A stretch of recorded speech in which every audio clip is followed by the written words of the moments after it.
Korkan tege, oynamaz mı iken, oynamazsa yarı deyip, böyle oynayıp gitti. Ben döseyip de benim ona üretmedim. O tege, ılım olaylarından korap gidip şunday üretip bize öğrenip gitken. Başkalarında üretmedim, başkalarında değil mi? Başkalarına baştan ezerek üretken oldu. Ama sınıf bir şey üretmedim, bu bize öğrenip. Tatar halk bayancısı Nenad Valiyev'nin altı ulu var. Altısı da etileri gibi. Bayan da oynayıp. Anladın mı indi hazır? İyi anladım. Sahnede Nenad Valiyev hem 3 yaşlık İbrahim Valiyev. Alkışlar.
Kustidirip oturmağınızın karışın. Subhanallah deyip karşı alınız.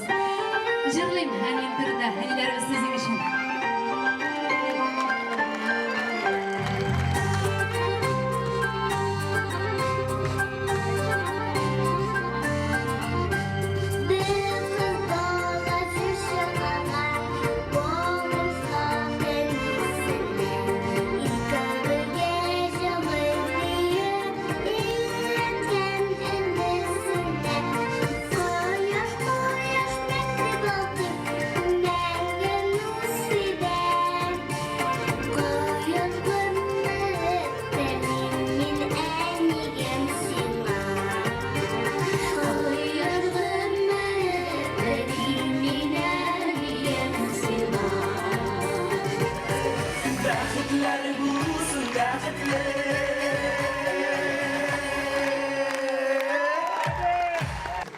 Gülzar İdrisova.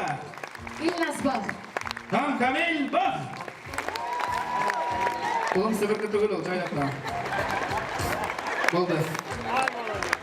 Baka. Ola özle